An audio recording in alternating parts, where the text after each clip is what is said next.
Two.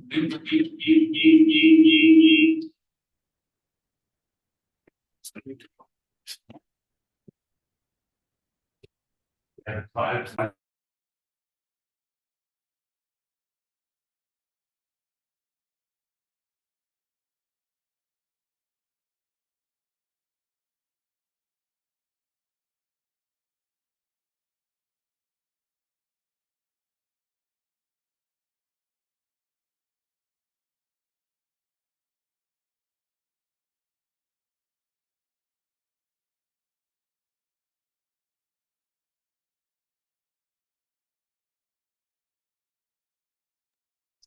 Down.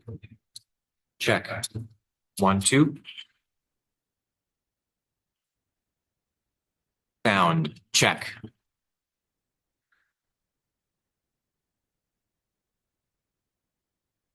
By the way, did you get in trouble? Did you get in trouble? Oh, no. Okay. Sound. I'm right. I'm Matt. Check. Good to meet you. This is Cameron. How you doing? Check. 1, 2. Sound. Yeah, I'm not. And then it's 10 rows back. 5 each, 10 rows back.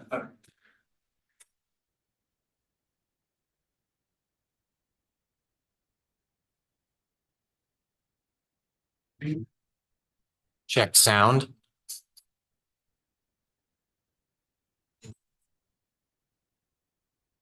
The two main guys that were supposed to be here are gone today, so. Oh, let me. Sound. 1, 2. Sound. 1, 2. Sound. We're all muted here. Yeah, but I don't remember what it's supposed to do.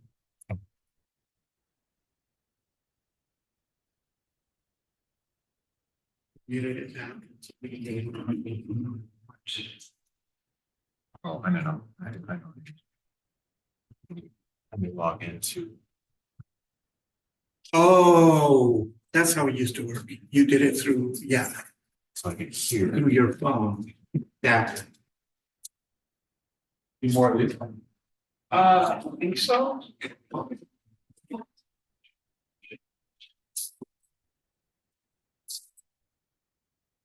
Reality, you probably only need like 8.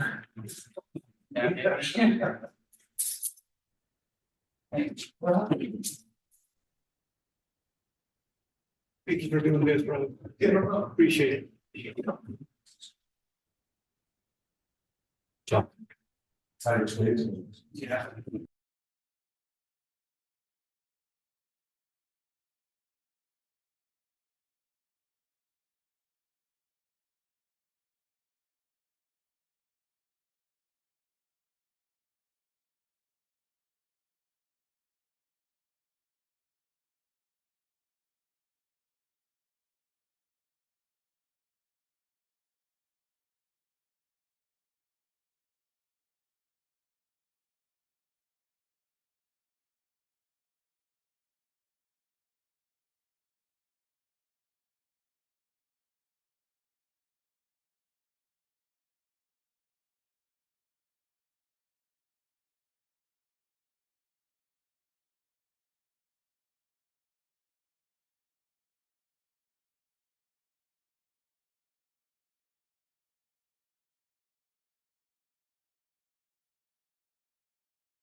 Welcome to the regular meeting of the Richland School Board of Directors. We will recess into executive session until 6:30. Thank you.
Welcome back to the regular meeting of the Richland School Board of Directors. We will proceed with our agenda and the Pledge of Allegiance. I pledge allegiance to the flag, United States of America. To the republic for which it stands, one nation, proud, indivisible, liberty and justice.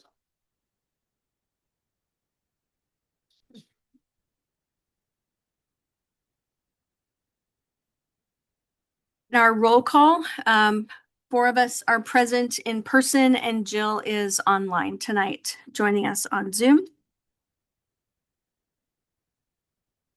We will start with our recognition of the Teen Mental Health First Aid.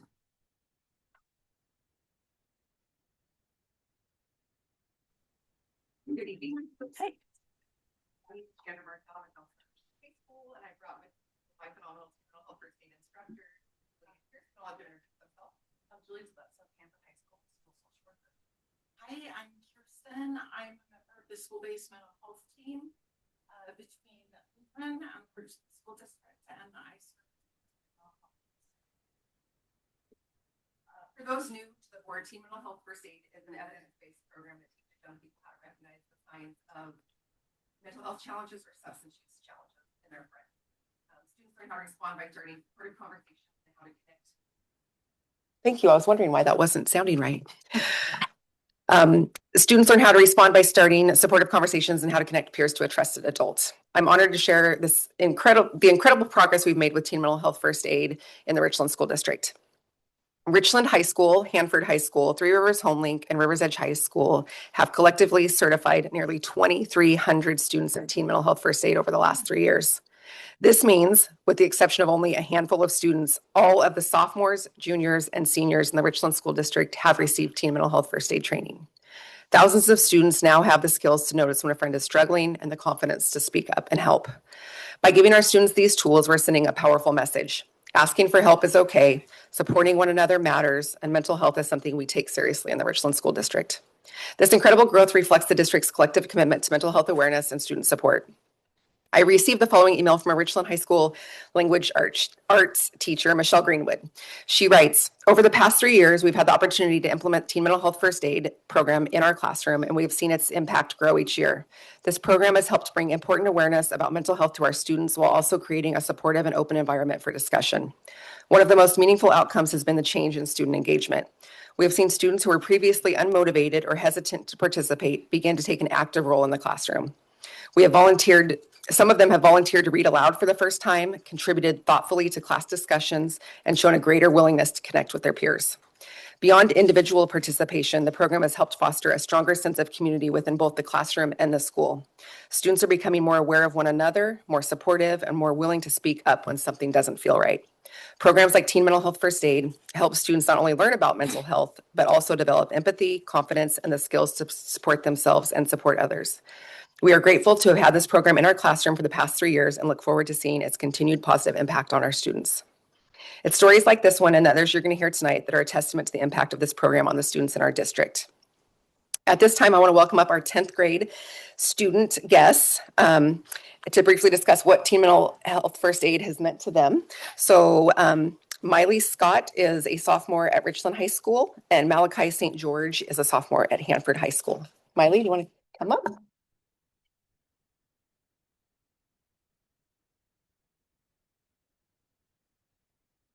Why, whoa. Why was Teen Mental Health First Aid so important to me? Teen Mental Health First Aid truly impacted my life. It gave me courage and it impacted my life and gave me courage and better understanding of what others could be going through, but also what I was experiencing. This program gave me the support and skills to help some of my friends get the help they needed. This program showed me that maybe I was struggling even if I didn't want to admit it.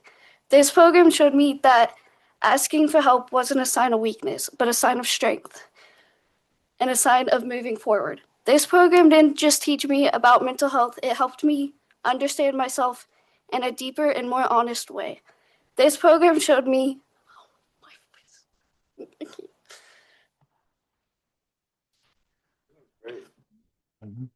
This program showed me that it's okay to not be able to help everyone on your own. And it showed me not to hold myself accountable for other people, and that it's not my fault or responsibility to take care of everyone.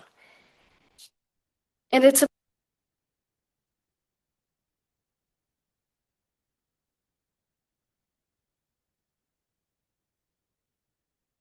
being okay. Recently, I lost a close friend due to an overdose, and even though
Hey, Katrina.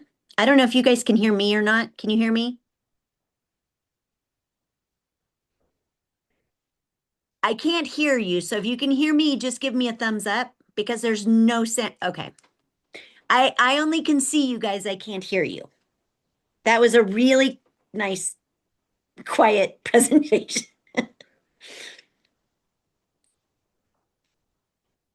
Yeah.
Okay. I can't hear you guys, but oops, sorry. I can't hear you guys, but I'll just give the report anyway. So, sorry. The most recent meeting we had, it was a little bit more generalized compared to the others. We first discussed about the passage of the levy, which we're all super grateful about. That's some really great news. And some general updates is that we kind of brought out this AI input survey towards the students. And apparently we've already gotten a couple responses on that. So that's some pretty great news. It's kind of just the same topics that we discussed earlier. And then some other things that we discussed were some things that we thought could use some improvement and things that we thought were doing really well at the Richland School District high schools. So when it comes to some of the things that we thought needed a little bit of improvement, we thought that the mental health surveys and the biomass surveys are a little bit difficult for students to respond to, at least like 100% truthfully, because they kind of felt like not as anonymous as people wished, and also because they didn't really know like the second factor of who would be receiving and kind of reading into these responses. Um, and then some other things that we discussed were like when it comes to the choice schools, some of the wait lists are super long and extensive. That's what we heard from a student that went to HomeLink. So that's another issue that we talked about. And then for some of the things that we thought are going really well is that we're really appreciative of all of the opportunities that we're given throughout high school. At least I know at Hanford High School, I mentioned the Career Center where they help out a lot with like job applications and internships, and they kind of help you build your resume. And there's a bunch of like workshops, and sometimes they even have like on the spot college acceptances, which we think are super helpful. Some other things that we talked about were like having a super clear demonstration of what eighth graders, like rising freshmen, should expect when it comes to ninth grade registration, because we felt like they could gain a little bit more guidance, because even though they are provided like the classes that they believe they can take, they still don't really know what course of action is best for them, which can be difficult because there's a bunch of students and it's kind of hard to lead every single one. But that's the majority of what we talked about. But overall, I think we had a really successful meeting. Good job. Thank you. Yeah, thank you.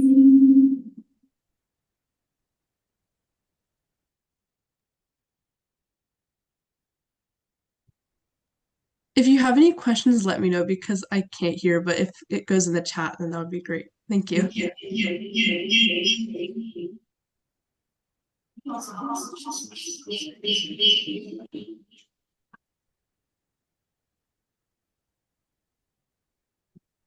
Serenity, take care.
So apparently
All right, we're gonna move on to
move on.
So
All right, that's all.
And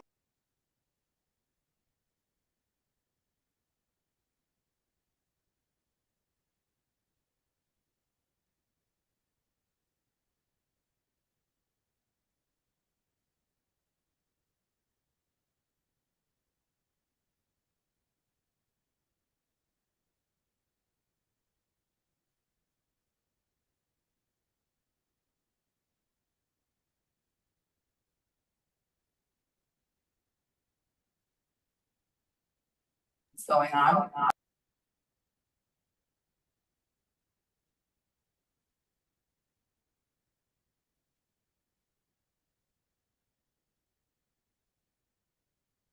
About, and nonstop since Saturday have been being asked, when is there gonna be a thing to celebrate all the champions? And so I can tell you, because it just got finalized this afternoon. Try to look at my details. It's gonna be, March 25th. And it's gonna be open to the whole community, a community pep rally to celebrate Savannah Thorpe, who is, the 115-pound wrestling state champion, and the basketball team, which, in case you haven't heard, had an undefeated season and won the state championship, along with hundreds, like world record setting crowds at the Tacoma Dome, is what we heard from WIA. People called and said, you already have 100 students here at 9 o'clock in the morning for a 3 o'clock game, and can you come tell them to move back a little bit so the other crowds can watch their games first? Anyway, really fun. It was a fun, busy weekend there. So the community pep rally, everyone's gonna be there.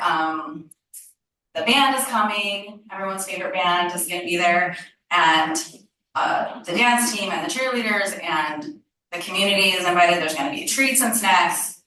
So you said March 25th? We don't know the time yet because we have to work it out with all the other things that are happening, but it's gonna be on that day at the Richland High School gym, and everyone's invited.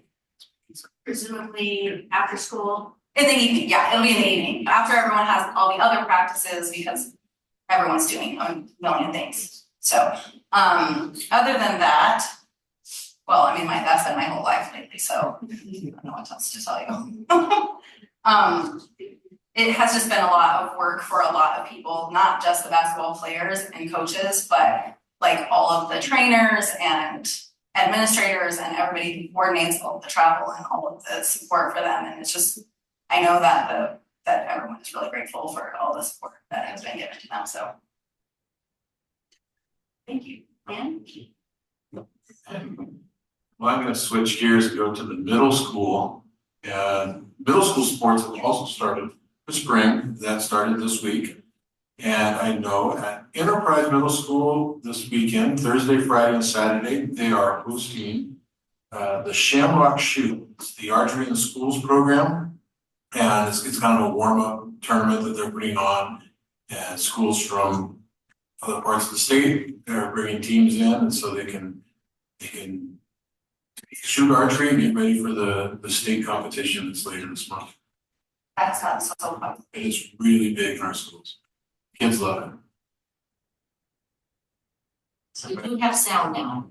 Oh. Okay. We have sound. Excellent. Rick. All right, I've just been watching the legislative stuff. Those teams are not winning. They're not helping us with the budget. I haven't seen a lot of damage they've done to us this year. But that's me. Recording in progress. Not seen any budgetary relief. They're not fulfilling their constitutional obligations. Particularly bad this year. Melissa says the worst she's ever seen. Yeah.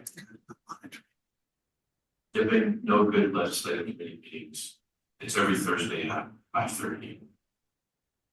Never had a joyous meeting this year. That's it. All right, sounds like we have sound online. Jill, are you there? I am here. I can't see you guys, but I can hear you now, so that's good. We can hear. We can't hear you. Can you hear me? Yep, now. Oh, now the echo's back. Try again. Oh. Do I echo when I talk? Jill? Yeah, can you hear me?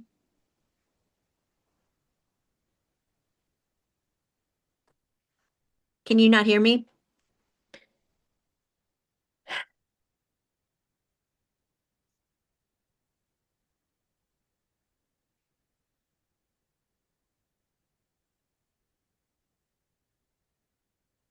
Okay, you can't hear me.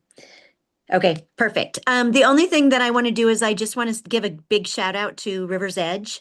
I participated with a lot of the district administrators. They had a class where they did a criminal investigation of a case that was started out of Richland, Washington, the Sofia Juarez case. And I have to give a huge shout out to the teachers of that class and each one of the kids that went through and evaluated and looked at all the resources and all the evidence pertaining to that. They do a really, really good job at making sure that the kids are engaged and actually learning. So if you guys have questions, I can't hear you, but hopefully you could hear me. Jill? Yeah, I would also give a shout out to their teacher, CTE teacher, Forrest. I can't remember his last name. He won a CTE Instructor of the Year. Yep. In Washington, and I know my son had Forrest and he was fabulous. So super excited for him to have that recognition as well. Yeah, huge I shout don't have out. many updates other than to say I was not at the meeting 2 weeks ago when you all got to celebrate the certification of the vote. So I just want to thank the community for coming through for the district. It's a huge sigh of relief to all of us, but want to reassure you that from the board perspective, we plan to stay fiscally responsible in how we spend the money and use it to provide the educational services for the students in our district. So kudos to the community. Thanks for your support. And please be sure that we're going to continue to be fiscally responsible and conservative with how we use our taxpayer money. Very excited to be able to continue activities like our fabulous orchestra and band and sports, DECA, HOSA, all of those awesome things. So without the levy dollars, we would not be able to do any of that. So sweet. All right, well, hopefully technology sticks with us and we will move on to the business portion of our agenda and our performance audit update. Dr. Reddinger. So I want to go ahead and give an update. This has come up for a few meetings and I'm glad that Linda here. Oh, did she leave? Oh, She did. oh, shoot. I should have told her to stay. So I'm highlighting, this will be in the minutes though. Our staff is well aware. We've sent out quite a few updates. So when YouTube was not available for K-12, because the way our email system is, it looks like .edu that we are a college or university, it was not automatically turned off for the school district. So we have now gotten that all taken care of, and I'm excited to say that in the elementary update, effective February 27th, YouTube access was turned off for all elementary student accounts. Elementary students can no longer access youtube.com on district devices or Spotify. And they cannot sign into YouTube using their RSD account. So we needed to have that time to make sure teachers could update their lessons, etc., because teachers now have access. Teachers have access, but they must embed their videos in Canvas, Google Classroom, PowerPoint, or Google Slides. Say, It's blocked from high school too now. yeah, yes, here's the secondary update. Changes took effect Monday, March 9th at 4 p.m. Students will not be able to sign in, this is for secondary, into YouTube using their RSD account. Students will not be able to access youtube.com directly on RSD issued Chromebooks. Direct YouTube links will not open on student devices. Students will be able to view YouTube videos when they are embedded within Canvas or another learning management system such as Google Classroom. Teachers may continue to show YouTube videos in class using their staff accounts. Staff accounts are not impacted by these changes. So this will be something at the next student advisory that we'll talk about how that's going. It's pretty new for secondary. It's not something that we just said we have to, it is required. Yeah, it's coming from Google. So I'll say this piece for our students who may know, Richland School District is implementing required Google Workspace for education restrictions for student accounts. These changes are mandated by Google and apply to school districts K-12 nationwide. They are not optional and are not set by RSD and the IT department. The purpose of these changes is to improve student safety, meet legal requirements, and maintain a secure learning environment. So just wanted to get that update that we're in compliance. We made sure that teachers had time to make those adjustments so it didn't impact learning. And then Spotify also has been good to get student impact at the next student advisory and how that's going, if it's impacting your learning and getting that feedback. But we don't really have the option. I think that's the interesting piece. Kennewick and Pasco have been turned off all year. So just to clarify with Spotify, they can't access it at all, or they can't log in with their RSD account. But RSD account, correct. But they could log in with a personal account. Correct. Is the same thing true with YouTube, or is it blocked completely?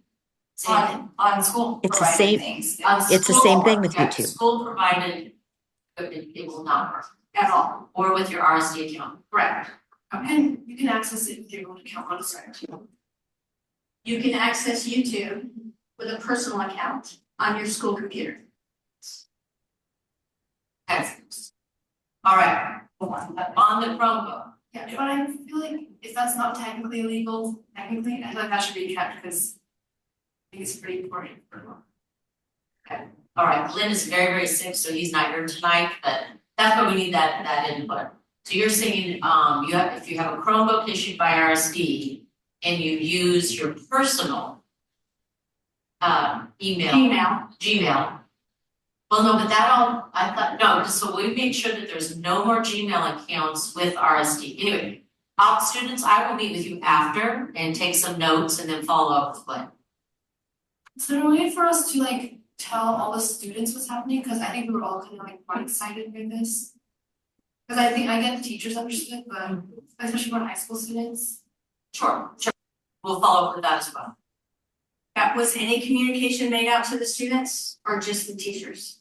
Principals and teachers to share. So we will follow up. The important thing is we needed to get into compliance. And I can tell you, Pasco didn't have any lead time, it was just turned on. So we had a lot more time, but we needed to get it done.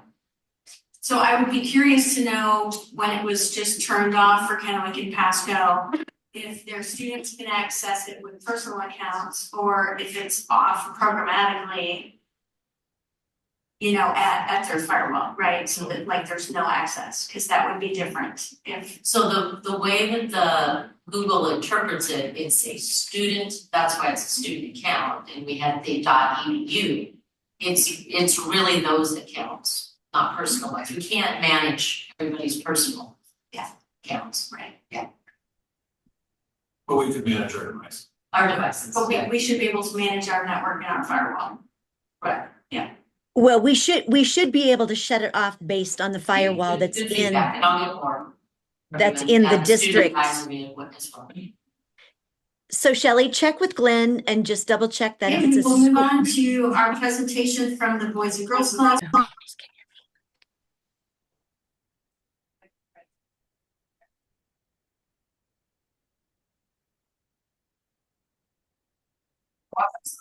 No, there's no walk-ups on. Oh, dang it, because it was right, August that one. So yeah, it's my pleasure to introduce Brian Ace. He's from the Boys and Girls Club, and CEO, and he's gonna, discuss the potential partnership between the school district. That we're pretty excited about. So that, Brian. Thank you, sir. Thank you, school board and student reps. It's great to be here, staff as well. Appreciate all their leadership on this. Can someone give me quick instructions on advancing slides? Do you guys have slides to fill out for Brian? I don't think we received a email. What's that? Slides. We do not receive any. We're gonna delay. We did not receive. Ruby says she sent you an email. As sick as he is, did email me that they found that out today. So later today, IT blocked the personal accounts on the Chromebooks. We fixed that issue late today. Action. So we can't access like our personal Gmails? On the Chromebook. Would that not be very like harmful to the college apps or students? So I think we're probably gonna need to get more information about what the real restrictions are for what's driving From Google. from Google, yeah. I feel like for that especially, it should be fixed really soon because a lot of students are getting all their college apps stuff back right now, so if they're dependent on a Chromebook, they wouldn't have access to any of their receipts. So she's. So like the result is, Right. they don't have to go. We'll follow up. We have to understand what is that that's blocked, right? Right. This is their email blocked or this blocked from using YouTube. Well, I'm sorry, what? Blocked. It sounds like Google is saying that you have to get like explicit permission from parents for kids to access anything from Google on a school device. And this is school account as well. Right, but even now if they're blocking Gmail, If right? you're blocking personal accounts, then that's different. So what Google is saying is that you have to get parental permission or something. Yes. I thought it was for everything with Google, no, just for you. I thought it was just YouTube. So they can access YouTube. Also take it on. That's the Gmail. Okay, we're gonna have to get clarity on that. Okay, so a little bit more from Glenn since we have time. He said, we're having a very big problem with inappropriate use on personal accounts causing security risks.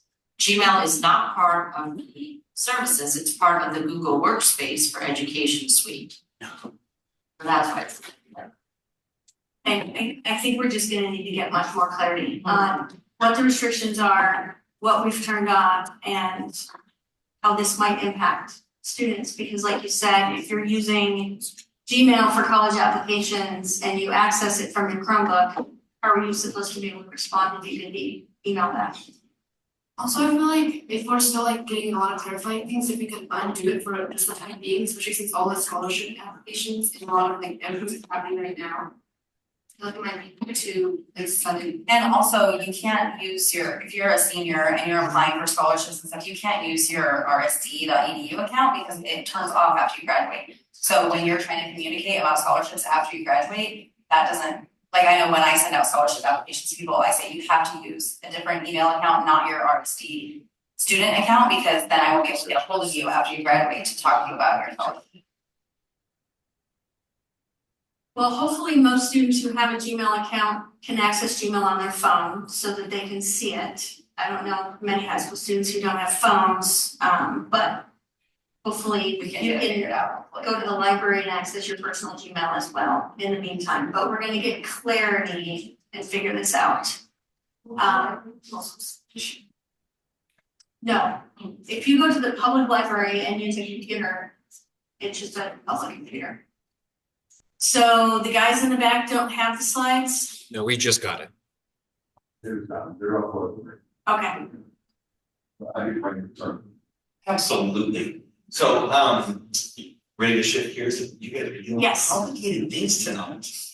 I hope this is the Yes. simplest thing that you all have to talk about Yes. this evening. So, excited to be here from Boys and Girls Club. It's been a little while since we came to the school board and provided an update. That doesn't mean we weren't working on pieces. It just means that sometimes we have challenges that we have to overcome until we can get to that next step.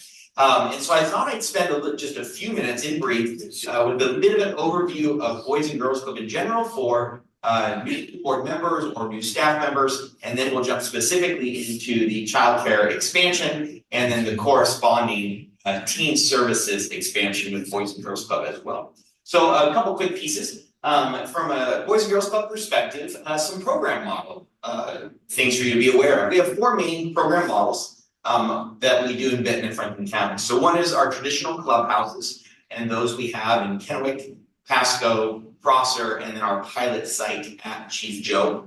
The second program model is licensed childcare, which is a little different, serving that K-12 population. So from a licensed childcare perspective, we are in every Richland elementary school, which we are appreciative of, and excited to serve that many kids in the Richland School District.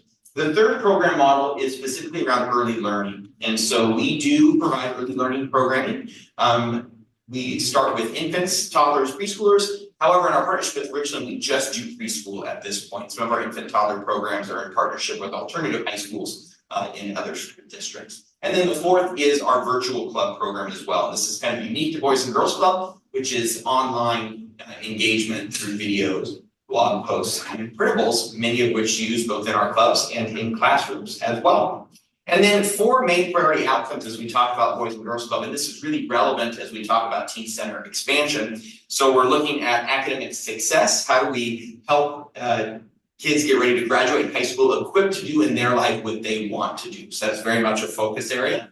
Health and wellness, and that looks at the whole aspect of what health looks like, physical, mental, behavioral. Character and leadership, wanting young people to get back and understand service, and then life and workforce readiness. So we, really focus on functional adulting. What does it look like to prepare young people to be independent and give back to society? So those are the 4 outcomes that we really focus on at Boys and Girls Club.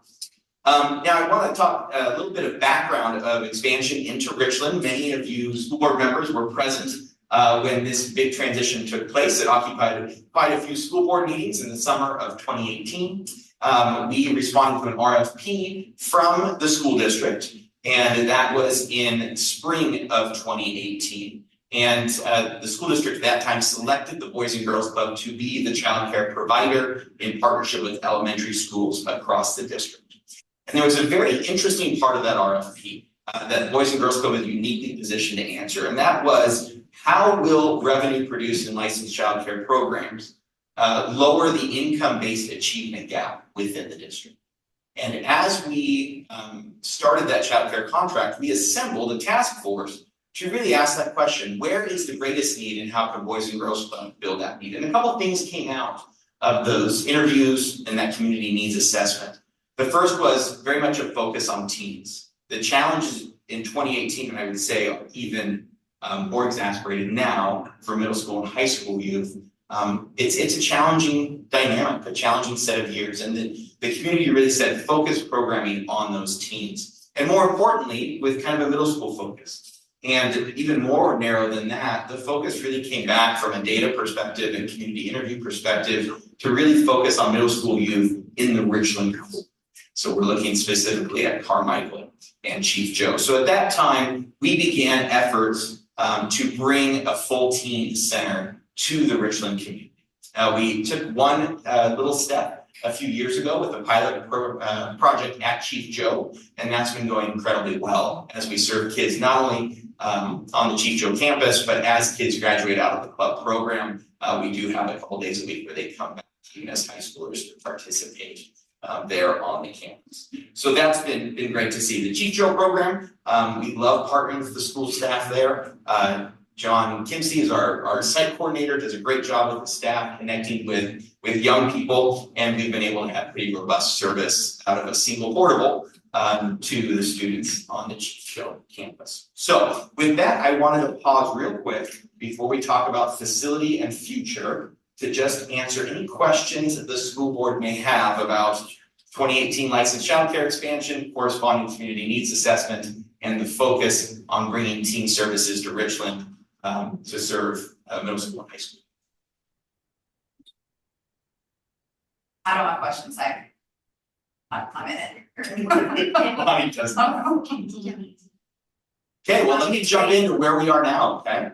So we worked in partnership with a group of community stakeholders to really identify where should this teen center be located, and very married to the neighborhood around Chief Joe. There's a lot of reasons for that. Part of it is we started the pilot there, so we want to have good continuity to serve kids. And then as we look at a couple key data points of where we like to locate Boys and Girls Club, we see that around the Chief Joe community. So a lot of that is density of youth, and when we look at the apartments around Chief Joe, that's very much there. And then we do like to locate our programs in low income areas. So the demographics around the Chief Joe campus and that proximity really fit well for a Boys and Girls Club. So we originally kind of set our eyes on a kind of dream scenario, which is the fire station. And we pursued that very aggressively for about 2 to 3 years, which is what really paused us coming back to you with a good plan. We were at the 11th hour ready to kind of sign that deal, and an environmental review came up that identified the presence of PFAS on that site, which created some long-term liability for the club operating in that space. So we had to go back and kind of rethink what that looked like. And we had some good meetings around this. And what we really came to understand is that to serve youth well, we feel we can do better with a new build facility that's larger to be able to serve more teens. Over the years, Boys and Girls Club continues to put more resources towards teens. And what we find is that we never put enough square footage towards that. We just built our new Prosper Club about a year ago, and that middle school room was about half the size it should have been as it pertains to serving youth. We didn't want to make that same mistake. So new build is really what we started focusing on.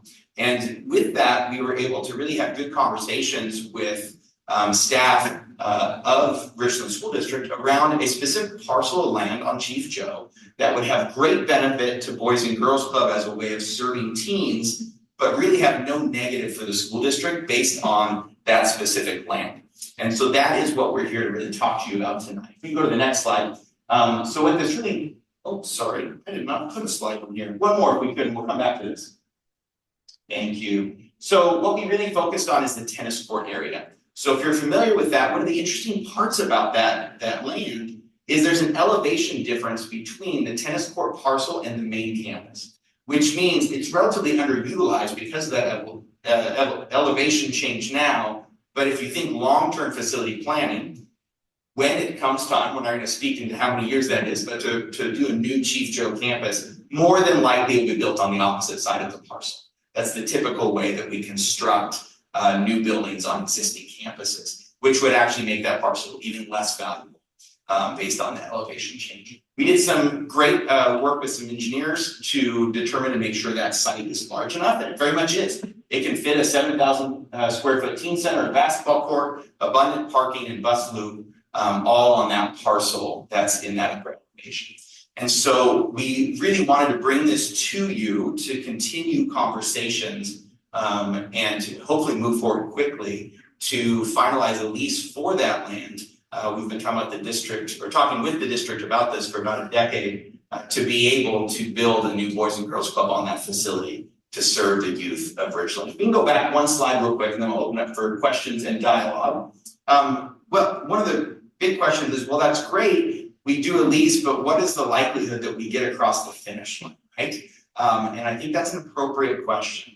And we've begun sprinting and put a lot of pieces in place to ensure project success. We have a good track record of doing capital projects and bringing Boys and Girls Club facilities to underserved communities. We were very successful in our Kennewick campaign back in 2019. We just finished up our Prosser campaign that just opened in January of 2025.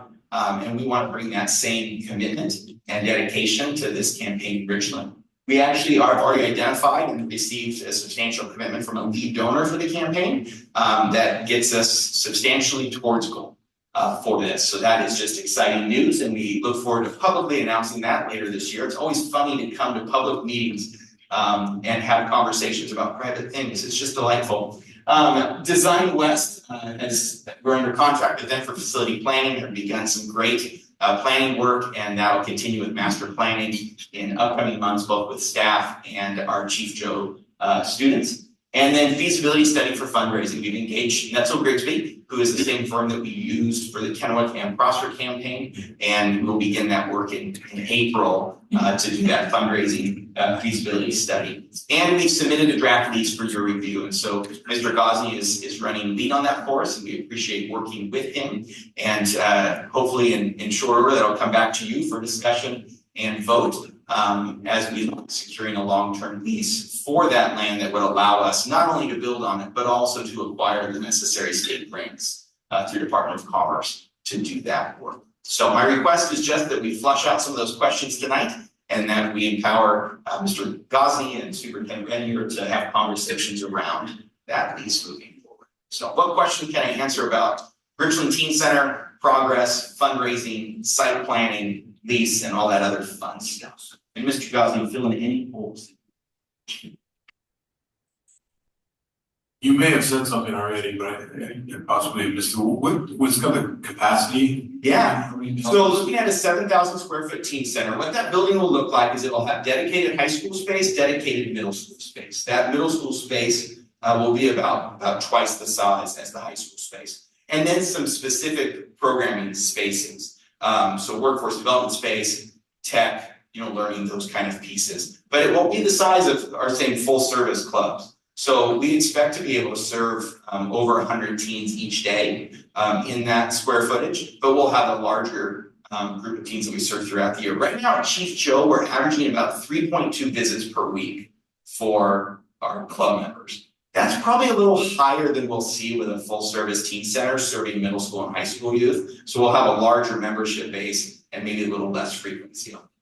And then we'll have some transportation for the students that are not Chief Joe students. It's a piece we'll have to work on in partnership between Boys and Girls Club and the district about what that looks like. The advantage of locating it there, though, is there's enough students within walking distance, both middle school and high school students, in the neighborhood and surrounding apartments, that the club can fill and serve kids without transportation. However, we'd love to have conversations around transportation to ensure, equitable access to other schools in the district. Sure. I was here in 2018. You sure were. You came to and went through the selection process, and the idea of giving back toward the students of our community rather than some of the other people who responded were there for profit was really set Boys and Girls Clubs apart, along with the history of doing that in other portions of our community. And all the data that I've read and observed over the years shows that the Boys and Girls Club make a difference in the lives of kids. So I'm excited about the progress moving forward. I think we had a bump a little bit with COVID that slowed us down a bit. It did. Us as well. And I'm excited to see this move forward. And 100% can be behind working on a lease to make this happen at Chief Joe and for the kids there. So thank you for your work on this. Thank you, Mr. Jensen. I have 2 questions. One, how big is the Prosser Clubhouse? So the Prosser Clubhouse is 15,000 square feet. Okay. Serving kindergarten through. Right. Yeah. I've just been in it, I'm trying to visualize, right? Because I've been to Prosser. 15,000, so this would be about half the size. Okay. Did you hear the disappointment in her response? So. Well, so I can translate that on my audience, so. Well, I mean, I think it'll also be great, but maybe we can add a second story. So one of the things we're actually building into the design, and you actually have this building as part of your facilities, is the old Salvation Army building. So when this was built after when the Spalding School burned down, When that building was constructed, they didn't have the dollars to build the entire complex that the Salvation Army wanted at the time. So they actually built it with in a way with one of the walls being blown out on the exterior, and it was designed to actually have a basketball court auditorium with a current basketball. It is. And so we are exploring something similar to that, because one of the pieces we do hear a lot from the community is, boy, it'd be great to have a gym. Gym space, We sure would like a gym space. And so as we work with the architect, we're designing it with the flexibility that could accommodate expansion in the future, specifically around gyms. Like where that basketball court is could be. Correct. So yeah, we can go back to the site plan, my apologies. But yes, and this is just a preliminary site plan, don't get married to this. But the goal will be, one more, there we go. The goal will be to have flexibility so that outdoor court could be enclosed as a full gymnasium in the future as part of that expansion, which would increase our square footage to about 12 months. Okay, perfect. Okay, my next question is kind of just like hypothetical, but how do we make it go faster? So here's what I will say from the last 2 months, and you can call my wife, Bonnie, if you would like. Okay. It's going very fast right now. And so why does it feel not? Because it's one of those things like a duck, right? Where it's just like kicking a lot under the surface. It's going very fast. The pace, and this is an interesting piece, when you have a community organization approach you with a 7-figure lead gift to the campaign, the expectation is you go fast. Okay. So our pace has drastically increased. That feasibility study is critical to set us up for success. And so that begins here shortly. The design work is critical because you're not going to feel comfortable with a lease until you see how that parcel may be used. And then that lease is critical in order to secure those state grants in order to do the project. So all of that is taking place, and we are going to see more movement on this in 2026 than we had for the previous year. Okay, so what deadline do you want us to have for the lease? That's a phenomenal question. So, and we actually ran into this in our Prosser campaign. It was really interesting seeing Mr. Ellis on the way in, because the lease that you're going to get to review is one that we worked on, right? We kind of used that as the skeleton. But we ran into this because site control is essential for some of the grants that we look at. And an MOU is not enough. It needs to be a long-term lease. And so those grants are due in June and reviewed in July. We can try to, if we need to, see if we can sneak it in before review, but let's not do that. Let's get it done soon so that when we apply for those, we have demonstrated site control and can be top of mind and top of priority for state legislator when they approve those grants during the long session next year. So like, could we get it done by the end of April? I think that comes down to a speed and pace of the district. And so, Boys and Girls Club is very comfortable moving aggressively on this because the lease that we're using as a template, we spent a lot of money and time legally reviewing a couple of years ago in partnership with Prosper School District for our club expansion there. So I think that we've got a lot of our I's dotted and T's crossed already, but that a lot of it's gonna be up to you and how comfortable you are getting the information you need to do a long-term lease for district. Okay.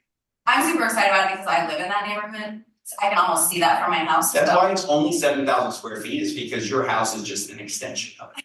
Okay. If you run out of room, just come on over. Yeah, sure. Refrigerator's It's in the garage. overflow, especially parking, which Right. street is low. Okay, great. Perfect. Okay, that's all my questions. Any other questions, feedback? I want you to feel comfortable that, a long-term lease is gonna bear fruit for the students and families in Richland schools. So please ask me the hard questions and I'll answer them the best I can. So based on your experience with other projects. Yeah. What's the total dollar amount that you need to raise to get this done? So part of our feasibility study, what we doing is to test the dollar amount with the community and see if the donor community is comfortable with that. Very similar to the way you would test a bond amendment, right? And so what I'll say for this project is we're looking at this point on testing something in the range of 4 to 7.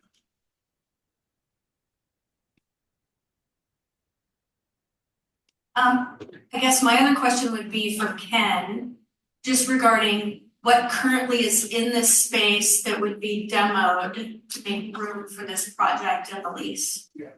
Really, the main impact would be the tennis courts, which really are not usable at this point. So. Yeah, I think we've talked about those in the past, that they need more money than they're worth to fix them up to be usable, and we haven't had the ability to do that anyway. And I don't think we have the demand. Like nobody cares, nobody wants. Yes. So, I have one more question about the setback issues. Yeah. So are those just, the city can easily, Sure, so we're dealing with a couple issues, we're dealing with the corner itself, and then we're dealing with the power line infrastructure. right, And so as we had the survey done, we've got that well mapped out.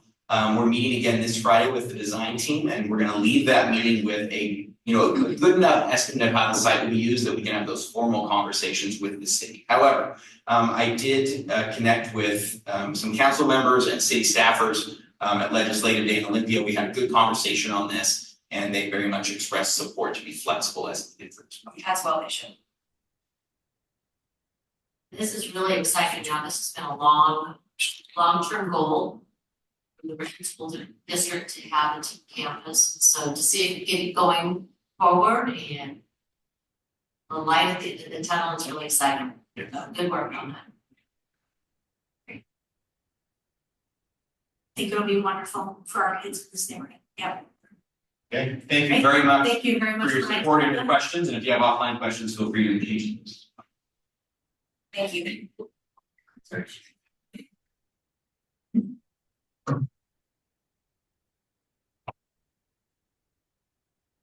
I'll work with Brian on getting that lease, detailed and finalized and get some information to the board. Okay, Try to wrap that up. sounds great. So we will move on to the facilities planning portion of the agenda.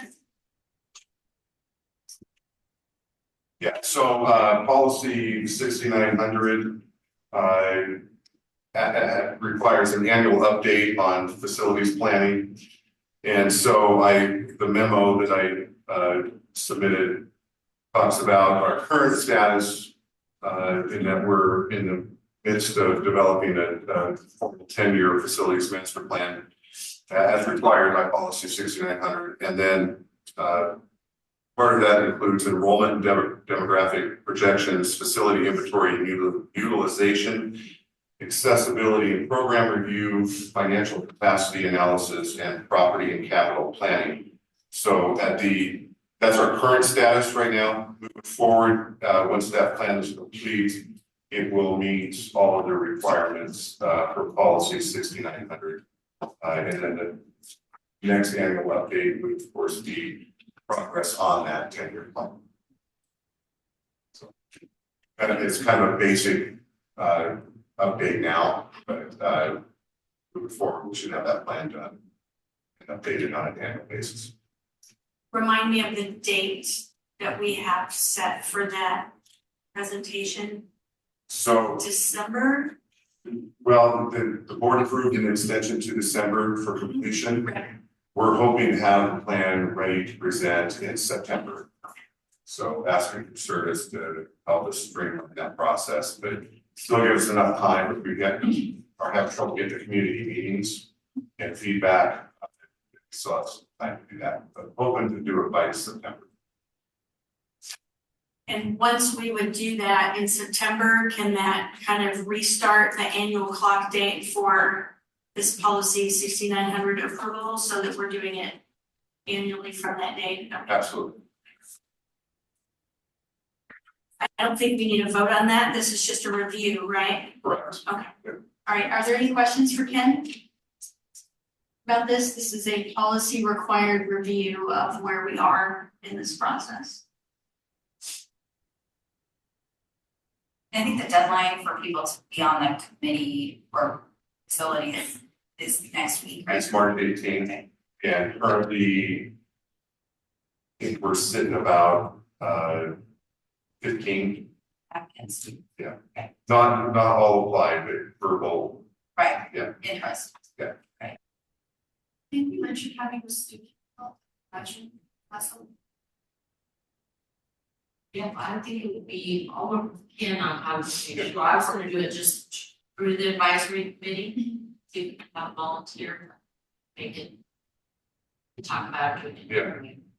I think having several students, From the advisory. maybe from one side, That'd would be be great to have that. great. That might be.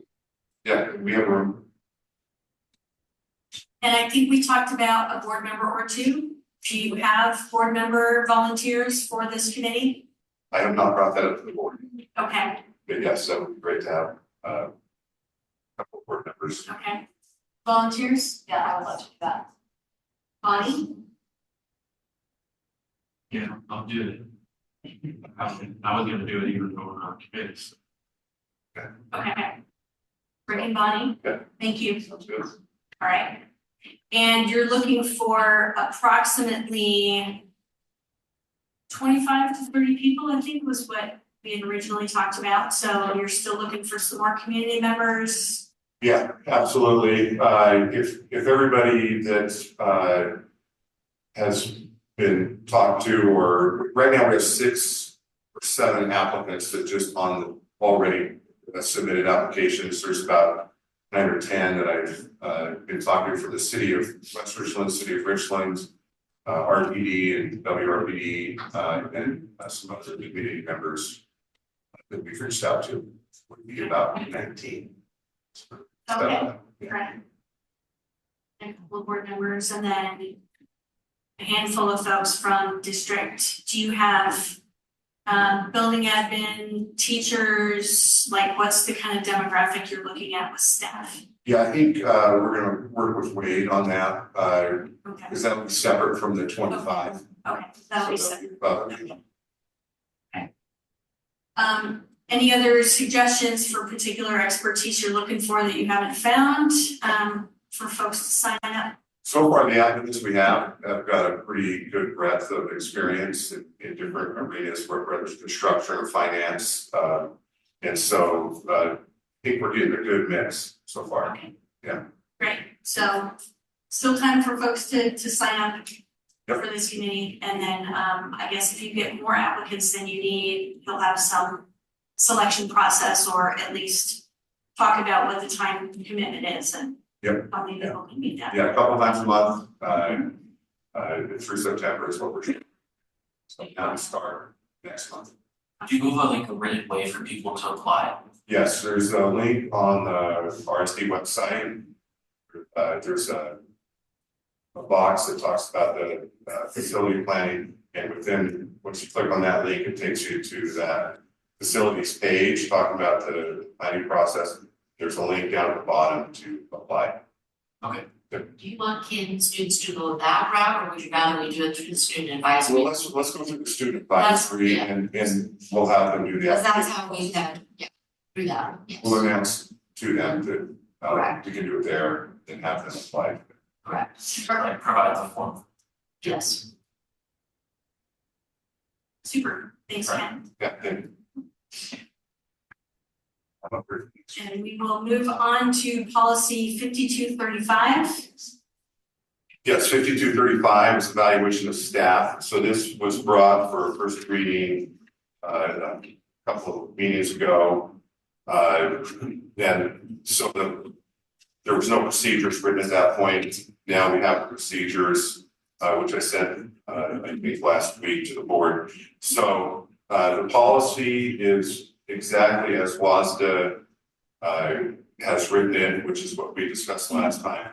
And then the procedures outline who evaluates who throughout the district.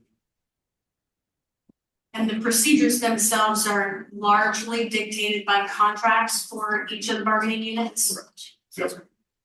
Are there any evaluations included that don't have a contract that would dictate the procedure? So that would be here at TLAC. There's no formal bargaining unit, so therefore no agreement with CBA. So that has that is outlined under district administrators. You have the evaluator be the superintendent or designee, or district lines. Jason? Yes. But there's no procedure for how that would be done with administrators, so. So right now, I'm actually developing a more formal process for that. Okay. Basically, in the past, it's been a narrative. This will be a more of a document like what the other groups use. There's more of a rating system. specific areas. Okay, so you'll be adding that to the procedure that you sent us in terms of the process for the admin. Yeah, I can, Okay. sure, I think yeah. that would be good. There's Since no there's bargaining. CBA. CBA too, so yes, I can put that as part of the procedure. And also, I don't remember if I noticed if the procedure had a date on it anywhere. We've talked about when we update procedures, making sure that they're dated so that we know that they were updated concurrently with policies and so that when copies of it can proliferate around, people know they have the most current one So it does have an adopted line, we'll put the date in, for the procedure. yeah, Usually that's only included on the policy, so okay. I just. Oh, I said procedure, I'm sorry. Yes, I just wanna make sure that there's gonna be one for the procedure, cause most of the procedures don't have dates, they don't have adopted dates. Oh, okay. Are there any questions from the board about policy? We talked about one-over-one reviews.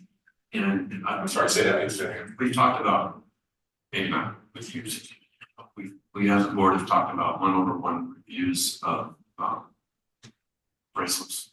And it's not built into the system anywhere. It's not, so it would be, where I'm used to seeing that everywhere I've worked, where someone, my immediate supervisor will write something and their immediate supervisor reviews it. The one over it isn't actually doing a review, they're just looking for things like format, consistency, things like that. I didn't see that built in the process. Something we could build in the process. To my knowledge, it's currently not a practice, and if it is, it would be probably building by building. Principals. Overlooking assistant principal evaluations, but to my knowledge, I don't know that that's happening. That's something. But I know we have talked about that. It's a consistent, it's a best practice in corporate performance management for sure. Really, the review at this point would happen with HR. HR is getting all the copies of all the evaluations. Sure they're done correctly, but HR does it for us also. So it's 1/1 plus HR. Okay. Yeah, because there's a lot of, in terms of best practice, you're ensuring equitable grading systems, equitable treatment of people, and HR evaluates really from forms and processes. Compliance with policies.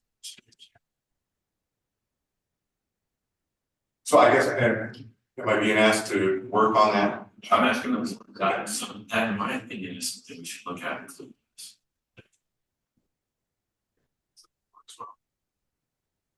That would go on the procedure. Not the policy. The policy would require it.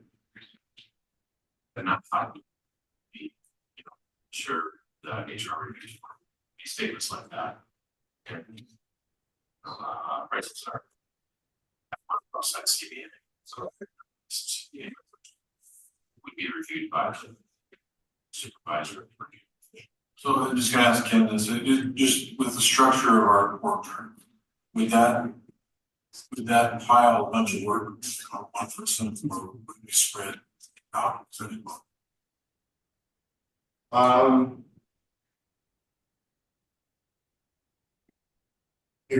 Well, I mean, so if you're asking like a principal to review system principal evaluations, that would, potentially add 60. If you're at high school, it could, assistant principal could probably evaluate 20 teachers. So if you have 3 assistant principals, an ED would be getting 60 to 70 evaluations to review. And what do you think of that? You think that's? I guess it depends what's being asked for in the review. Are we just looking for consistency of, which there's a form, so the form's gonna be consistent. Are we, what does that review, I guess, include? So are you looking for like, if I'm just gonna use assistant principal because that's what we're talking about, an assistant principal that like plays favorites or has a not favorite or something, and so the principal's supposed to babysit that? Is that what you're saying? I don't use the word babysit. I mean, you know, make sure it doesn't happen. You're looking for consistency and equity, not to go out and redo it, but say, you know, the principal knows there's 60 people total. Yeah, that one, we're being consistent. This reviewer isn't grading at a different scale than this assistant principal. And there's a second check. I've got a check on grading therapy. So we've also seen people just, in my scale, it's Doge just changed it, but last year it was 0 to 4, something like that. Yeah.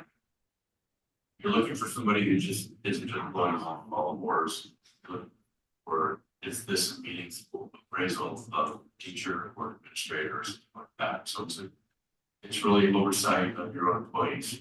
Are they doing the job the way you want them to do the job? And every new administrator has to go through training for self-ID, which is what we use. And so that training is consistent for all the administrators, but I mean, yeah, it's going to add more work for sure. And without that requirement, they would go to HR and HR would be kind of looking for that consistency. Again, we're not gonna do an in-depth, we're gonna make sure it's done, it's all the signatures are there, formatting, it's on the right form. But it, you know, it'd be hard for us to review consistency because we're not gonna have any intimate knowledge of the teacher who's being evaluated. So it'd be hard to say if it's being consistent, you know. Part of the evaluation. I would say a principal is certainly part of the evaluation at the school, even if they're not the direct evaluator, because you know, if there's concerns about a teacher, you know, that assistant principal would be talking with the principal about it.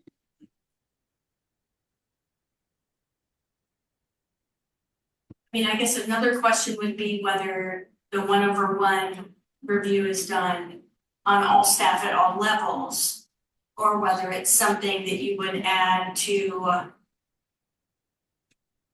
some level of staff as opposed to everybody, I guess would be the question of much of that is needed. I think to Rick's point, the way we implement it in a corporate environment is to make sure when you have various raters that there's consistency among them and that the review is useful, professional, and equitable, and accurately reflects somebody's development. So, yeah, I would say right now, at least in our current situation, that reliability, that consistency is from the training that they all go through.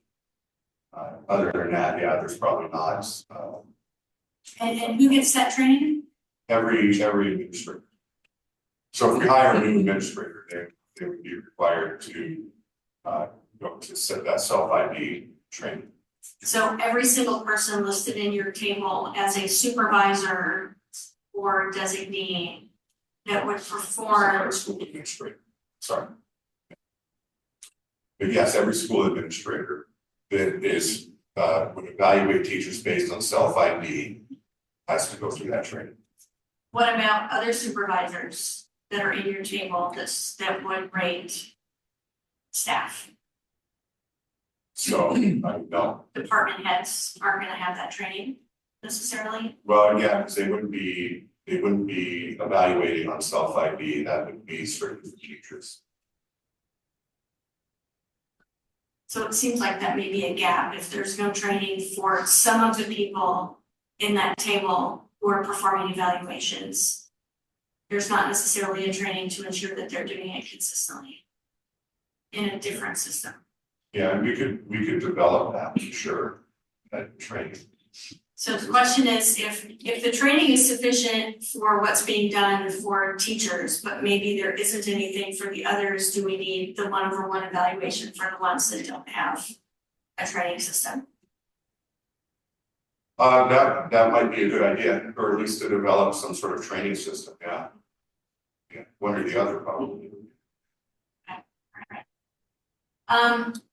So what do we want to do on this? Do we want to think about the possibility of adding something to the policy to ensure some kind of consistency review, whether it's following training done for the teachers and or training developed for other supervisors that would perform these? We're actually having a 1-over-1 consistency review process. Feel about that? So you're talking about that process with teachers, which was put in by the legislature, so it's a very formal system. I think there were 3 different rubric models you think the state chose. So, yeah. So mine isn't designed to put more burden on administrators. It's more just to ensure the consistency and validity of the ratings.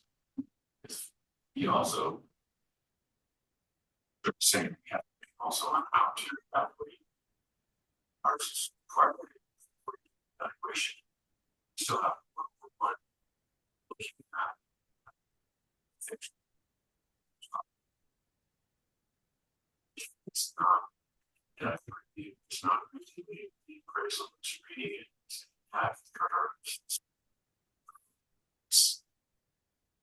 It's reflective of this person you're evaluating.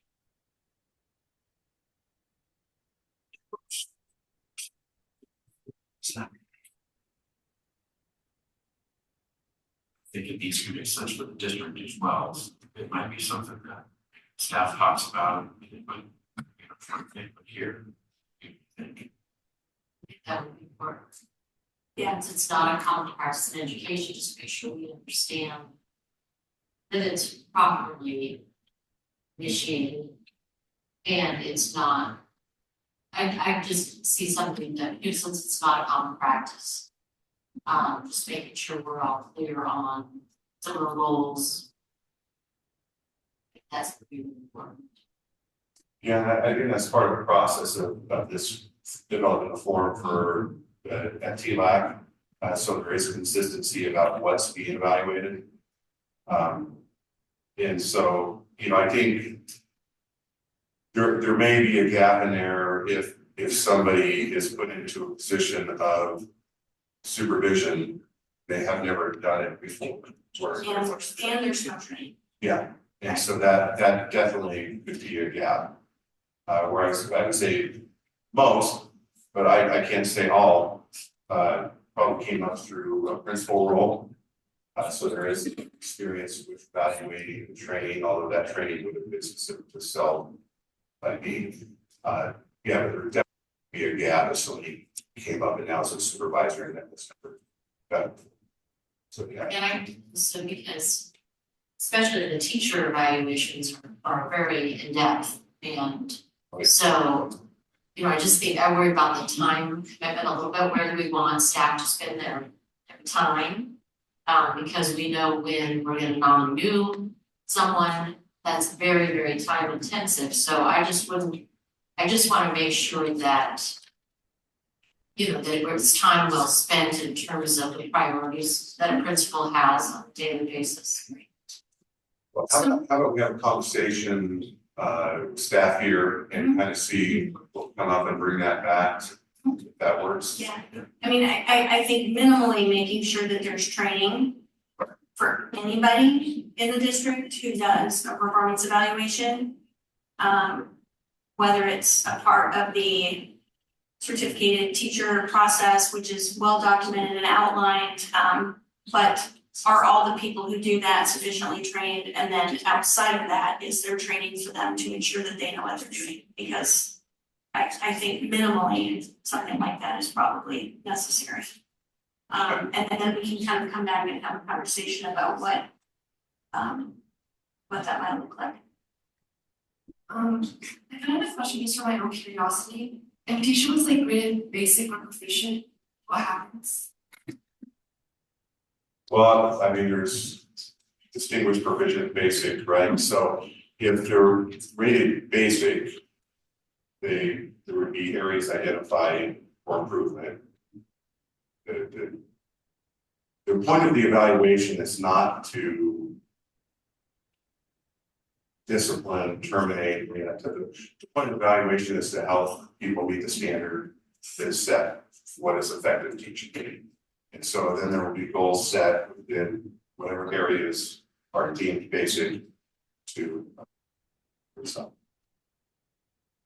Like evaluation forms, we looked at every year, or was it pretty much? Sorry, say that again. The evaluation forms, like we looked at every year, or was it just consistent? No, every year is a whole new evaluation, start from scratch. Do you think it like would be a good idea to have like maybe, this is probably kind of hard to have like a student involved in kind of like what makes a good teacher, especially for evaluation form? I feel like perspectives from a student for like how they. You're getting into contract issues at this point, and so that makes it different. Is their evaluation process and who's involved is very much outlined in your collective bargaining. But I would never say that student feedback is a bad thing. Just don't know how you make it at this point part of evaluation. So. And I think it's actually explicitly excluded in the CBA. Yeah. It's not part of it, for sure. Yeah. So we will table that and bring that back. Yes. Thanks. So April meeting? Okay. And then policy 5271. Yes, so 5271, the old policy was 5241, this is reporting improper governmental action. It's basically a whistleblower protection. And so the new policy 5271 adds whistleblower protection as part of the policy title. And then there's just a couple of minor changes in there. Policy, and this is WASDA. And then there are procedures with that as well. Again, these are WASDA procedures. So there's a lot more changes there.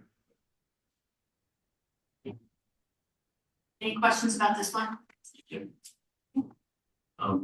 This is for anybody here. Improper government action means any action by this is after A, right at the top. District officer, board employee. I think we need to be explicit, but board member also in there. Board member, district officer. In the procedure? Well, then, yeah. Rick, are you talking one under definitions A? Yeah. Okay. And then under Roman numeral 2, reporting. I guess there's two things there. And I think they should be able to come to a board member as well, which has happened once in the past, at least with me.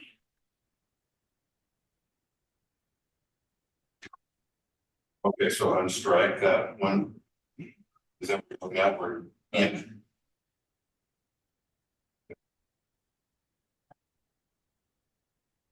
And then the very last sentence on the first page says stating, if requested, the employee will submit a written report to the supervisor or superintendent designee stating in detail the basis for the employee's belief. So I don't know why. It's almost like when somebody comes and says, hey, this is going on. Burden should really be on to investigate, the person said, not give them a right to say. Just felt weird. That's just my opinion. They probably came up with WASDA policy. Or these WASDA words or these are words. your WASDA words. It just feels like you're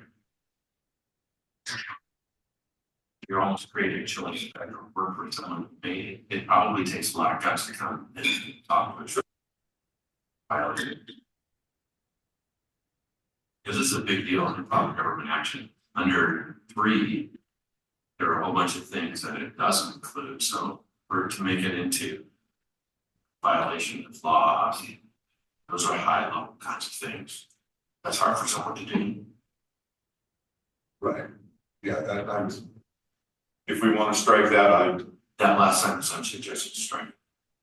So which sentence are you talking The very last sentence is under, on the first page. It says, if requested by a supervisor, superintendent designate, it's the sentence that says, we can tell the person making the report that they have to do a detailed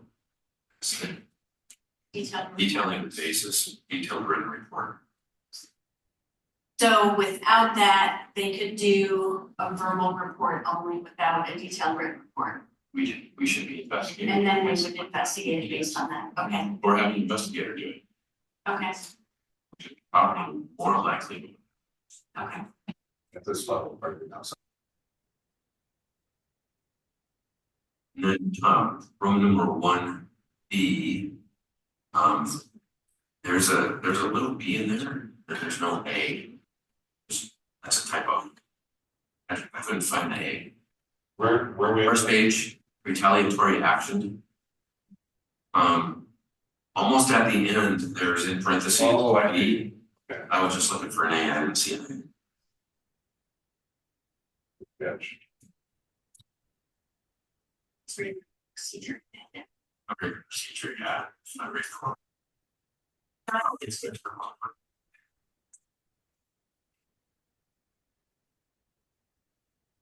Oh yeah, the really short person, I'll just get it everything, I'm sorry. No, that's fine. This is the time for comments on the procedure too. All right, can I get a motion for first reading for 5271 to approve? Do we need to approve amending the procedures, or that's just something we can do without approving? Yeah, the procedures we need to approve. Okay, yeah, I will make a motion. Okay, and then we'll vote for first reading on 5271. Yes. Yes. Yes. Yes. Yes. Yes. Thank you. Thank you.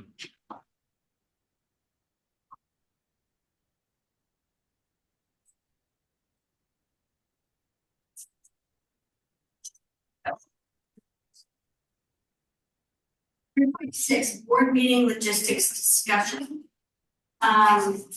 So one of the things that the board has started to discuss recently in response to some public comment and feedback is the way we receive public comments and feedback during board meetings. So we wanted to have a short discussion about what other options might be besides just having a public comment period at the beginning before a business session, whether we would want to allow for public comment during any of our business agenda items where members of the public may have something to contribute to an active discussion outside of that initial 30-minute period. So that is premise for this discussion, and want to open it up to Dan because he had some ideas for how we might do that. Yeah, I spent some time looking at other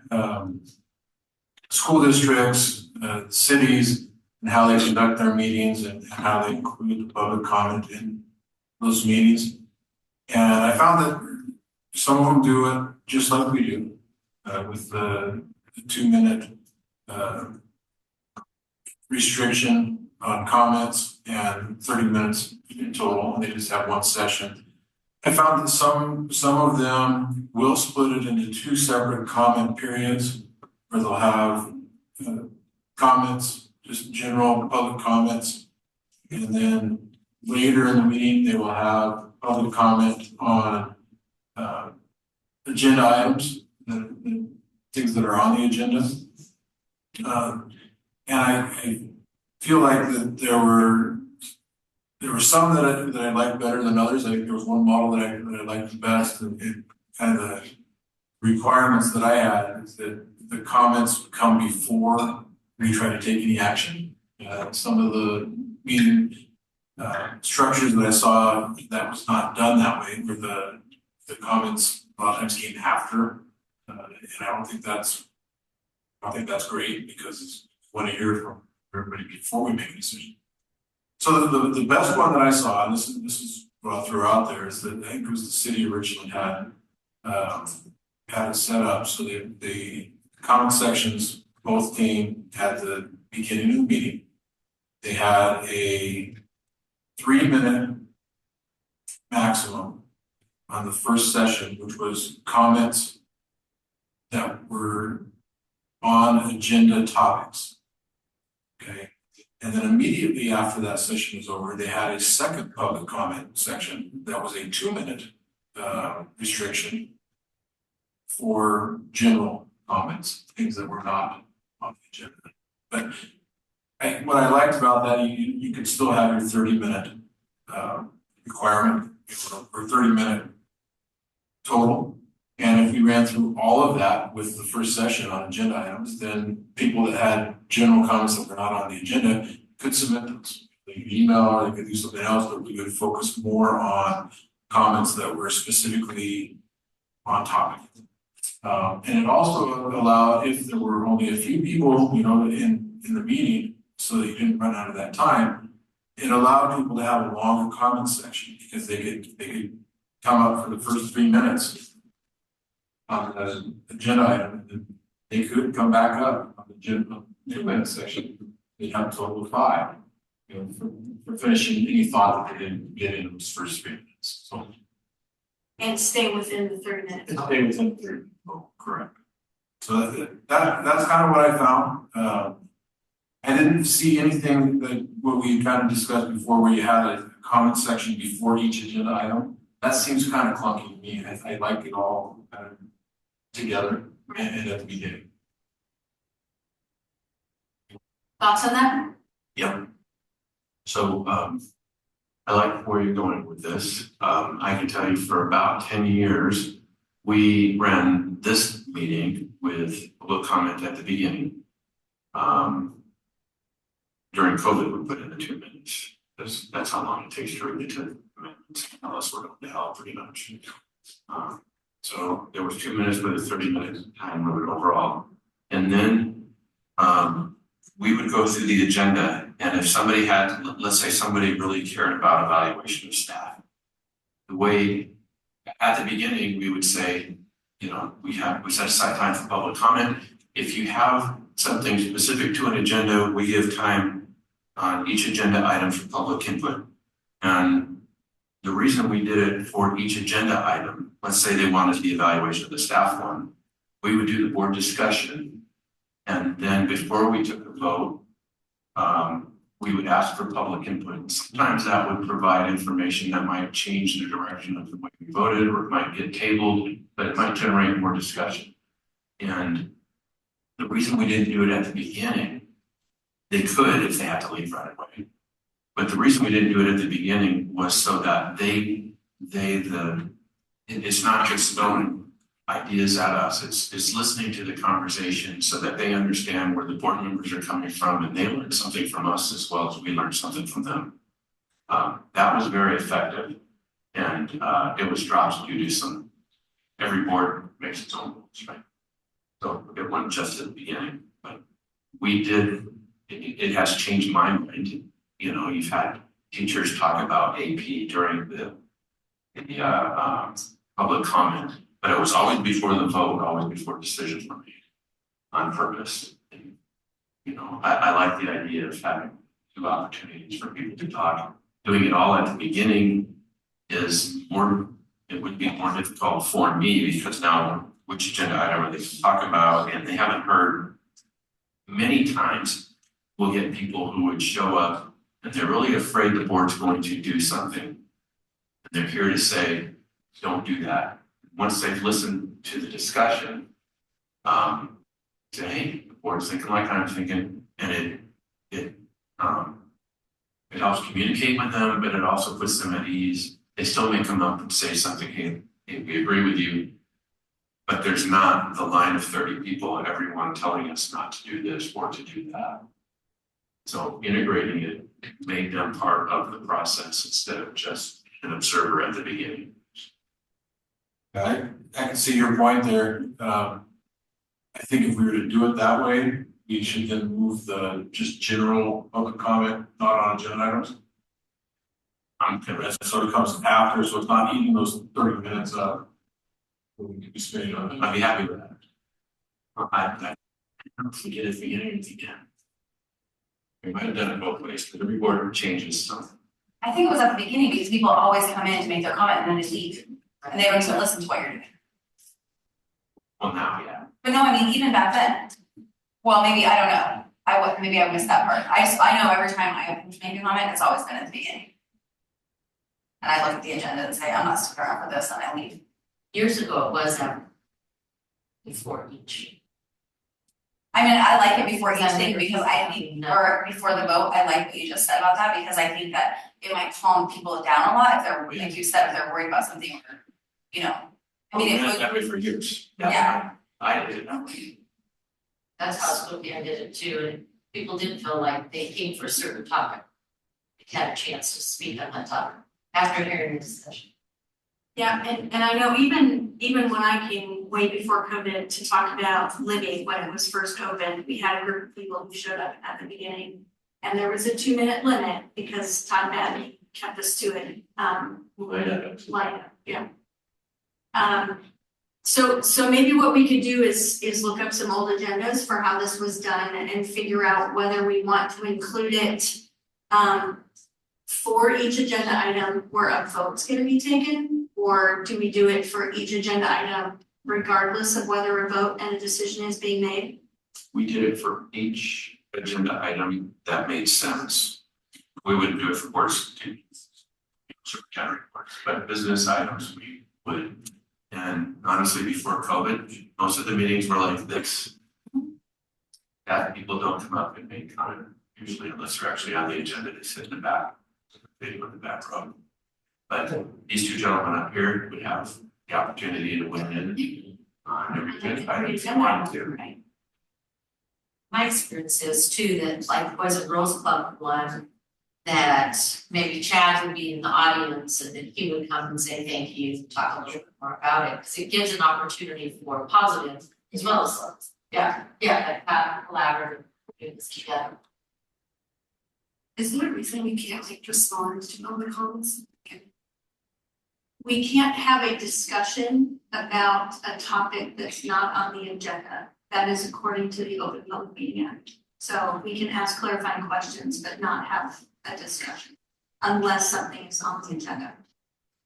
But to your point, Rick, if it's on the agenda and they have a public comment, it could be a discussion. Those are our discussions. With the public.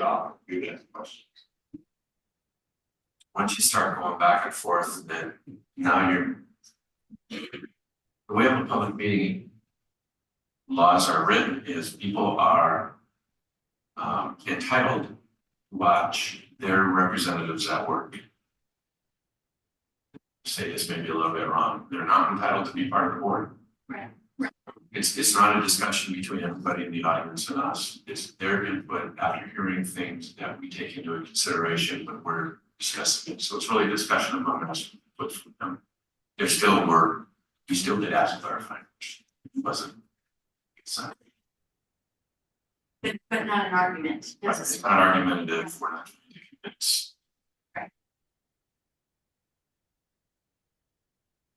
Thoughts on this?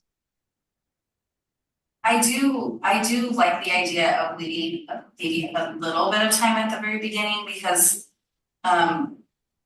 sometimes, you know, when there's a whole bunch of people that want to come talk about something, and if we have, I don't know, 10 minutes, then they can get that off their chest and then they can leave because they don't want to stay for the whole, you know, like 2 hours of the meeting to wait until the end to get that thing off their chest that they're holding on to for 2 hours.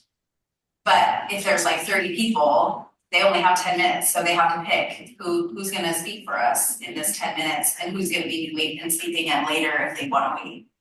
And that way, you know, it's like there's time in the meetings, you don't have to stay for the whole thing. But I do like what you were talking about, and having agenda items after we discuss the first thing, then they can decide, oh, I don't really need to say what I was gonna say because they're on the right track. Or they could say, hey, just in case you didn't think about it, I know this and this and this about that topic, which might get us to be talking more about something else. Yeah, or by the way, some piece of information that you have is incorrect and Right. here's how it really works. Right. So when you did it that way, Rick, did you have time limits on the speaking? So would you this time? Would you? Well, at the beginning, Yeah, not the beginning, but before each. probably, yeah, but honestly, school board completely changed the code. These were, I don't mean this any bad for, I don't think there's any administrators left for code. They were really boring at first. Unless you did something really dumb or there was some controversy at a school, we were really angry. This is my first meeting, alumni had put a replica of a bomb in the foyer of Richland High School. They didn't follow any protocol or anything, and it was taken out. And there were probably, it was moved to a gymnasium. There probably were people there. Very, yeah, we should talk about that. Maybe the 2 minutes again, maximum for each. It wasn't very often that people came to talk unless they had something substantive to say about it, because they had to stay until that agenda item happened. And I mean, if we keep public comment up front, 2 minutes each, and then they have an opportunity to comment later on a specific agenda item, that could give them another 2 minutes if they felt like there was a point that was not made that they need to make based on our discussion. That gives them a total of 4 minutes if they want to say more about a specific topic. And I think that was another comment we were responding to. Yeah, and some of the ones that I looked at did specify that the president could allow an extension time. Yeah. They wanted to. Right. Are we done? And we've done that. Would the second public comment be like built into the schedule every school meeting, or would it be kind of like, we're gonna vote on this at this agenda item, so right before it's expected that there is a public comment? We didn't have it on the agenda, just every item had, before we took a vote, say, are there any public comment on this? So every one of these points in business would potentially have a comment in between. Yeah. Boys and Girls Club. Even if we weren't voting on something, like we didn't vote on anything for Boys and Girls Club, but someone could comment, they wanted to. Usually was on things we were debating to make a decision on, so Boys and Girls Club, although if we're talking, when we get to the We're lease. talking about these, yeah, there could be people who were. Use the tennis court skill. Right. Yeah. They want to. I'm not gonna be in this issue. So if we wanted to make this kind of a change, what would we need to do as a board? Do we need to Consensus. just have consensus that we're gonna just open for public comment for each business item after our discussion, prior to a vote, or even if there is no vote, just open it to public comment, and I can just open it, people can have 2 minutes. We can have full time limit if we want to, Try it for a few meetings and see how it works. try it for a few Go back minutes. and talk about it. But we're not gonna have 30 minutes at the beginning and then in between each one, right? Hey, Katrina, can you guys hear me yet? No, No, I mean 30 minutes at the beginning and then 2 minutes for whoever wants to talk in between each. That stretches our meeting block. If there's a hot topic. we don't use anywhere near 30 minutes now. Except on the Except off sometimes. chance that there are off topic things, so. There's one other, just something to think about, and what, I think, try it out, and if it feels too disorganized, you kind of want to, president wants to be a little bit more organized. One model we've used in some of the districts I've been in, is when people come in, and you train them to do this, and so they get used to it. But when they come in, there's a stack of cards, public comment cards. And on it, they put, and it's a good way to get their name, their address, you know, in case we need follow up, it was always really nice to have all that. Phone number, and then they would check item not on the agenda or item on the agenda, and they just write real quick, say it was about boundaries or something. And then all those were collected, like someone like Jen would collect all those or see if somebody in the audience was holding those. And then it gave the president a chance to really kind of organize. And then you could decide, okay, we've got 30 of you are going to talk about this topic. We don't have time for that. So pick 4. You know, it was just a way of real time for you to organize rather than being surprised by what was going on. But that worked really effective. Okay, so one of the things we already do is have people sign up in the back, but we could add to that agenda item or no agenda item, and they could designate which agenda item, and then we could get that list and decide how we want to organize it. Sure. Jill has a comment. I want to give her a chance to speak up. Can you guys hear me? Okay, good. Because sometimes you can, sometimes you can't. So one of the things that I think it's important for us to realize, I know the last several meetings, we haven't had any public comment at all.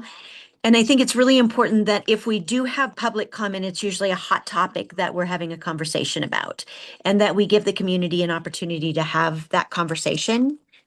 In regards to when and how we do that, everybody always has the opportunity to talk about an agenda item before we vote on it.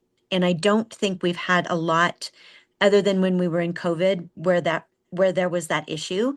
So I like the suggestion of, is this about an agenda item? Is this just an open comment?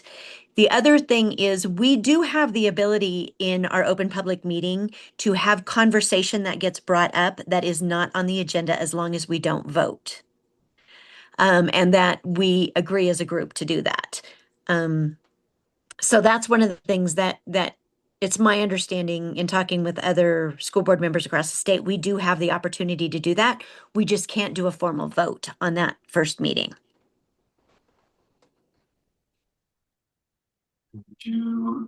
We would have to have a vote of the board at that, only at regularly scheduled board meeting. Correct. So if we had open discussion at a board meeting, if somebody comes up and we start talking about something that was not on the agenda, we can have conversation about it, but we cannot take any action on that item until that item is listed on the agenda, so that the community has the opportunity to give input on that agenda item.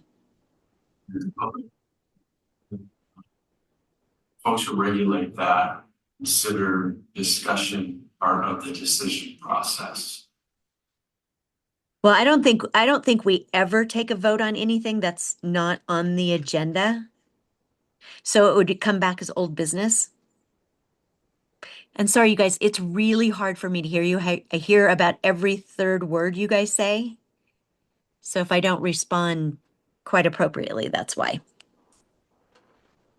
Okay, so I think what I'm hearing is support for retaining our public comment period at the beginning, and trying to incorporate public comments during our business items after we've had some discussion and before we vote or not, but at least throwing open the floor for folks who would like to stay and be here to comment.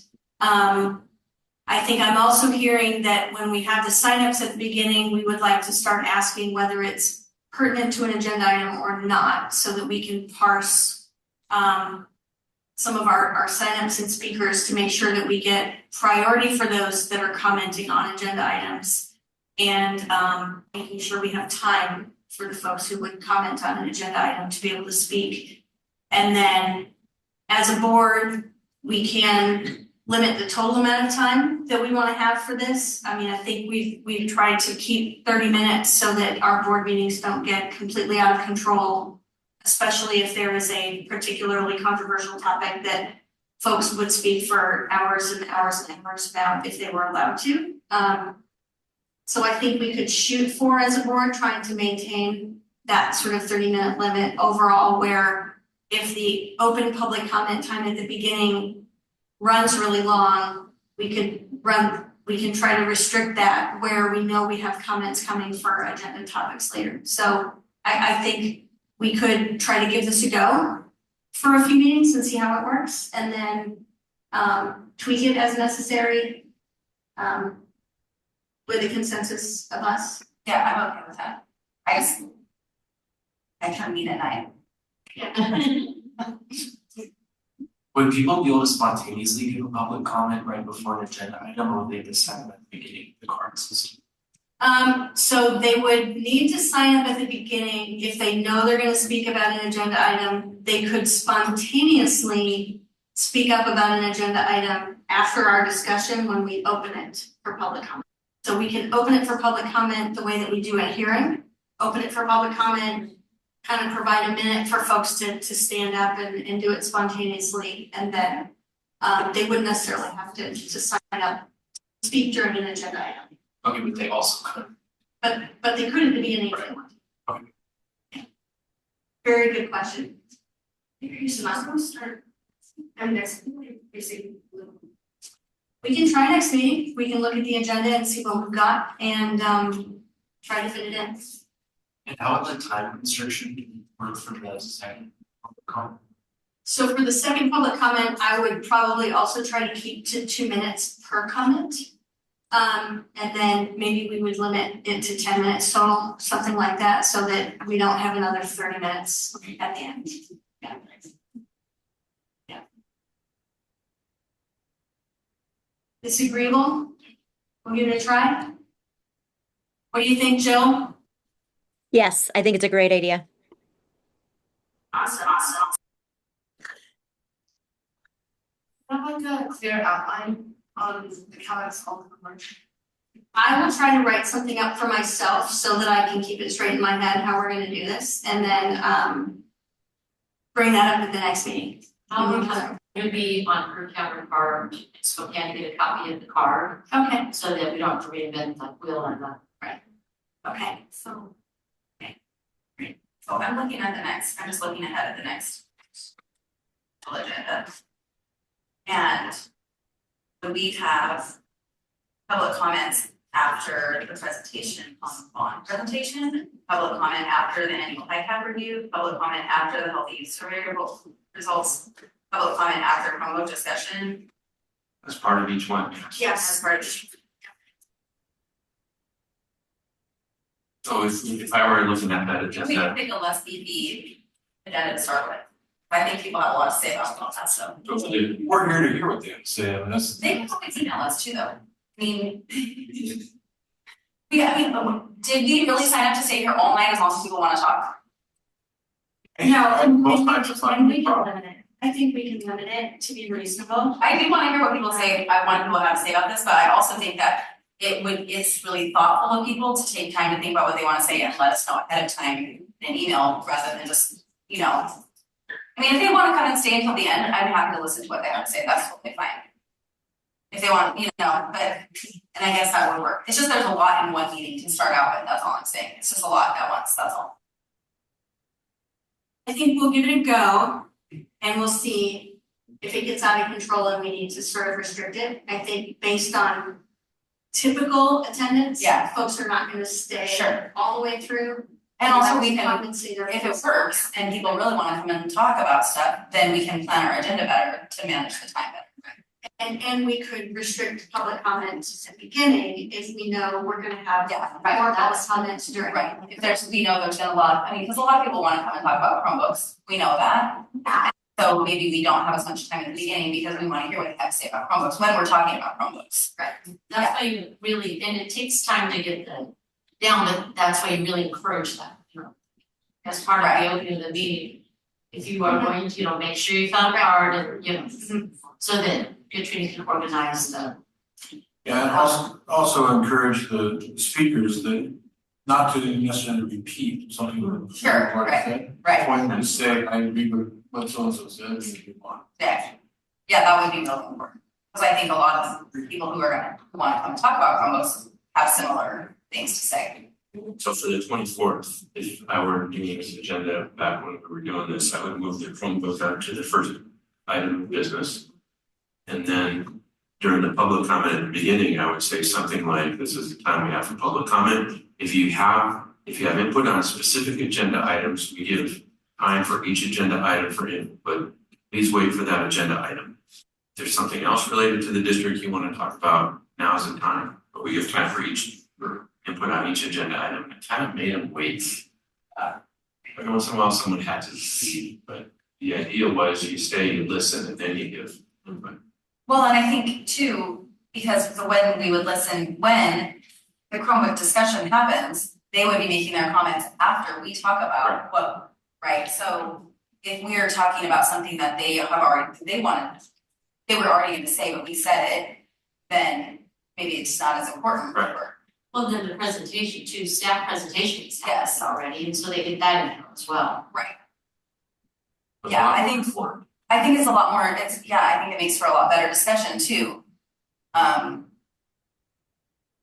And probably a lot less confusion. In my experience, I've done a lot of times people about to say, thank you, you answered my questions, and Rick said, I like the direction this is going, thank you, but it builds trust.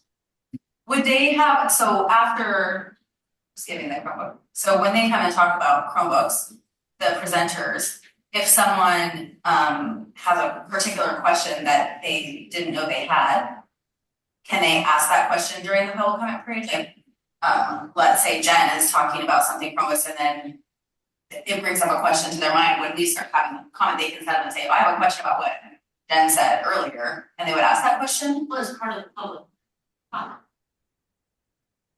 Yes. And expect an answer from someone? Not necessarily. Yeah.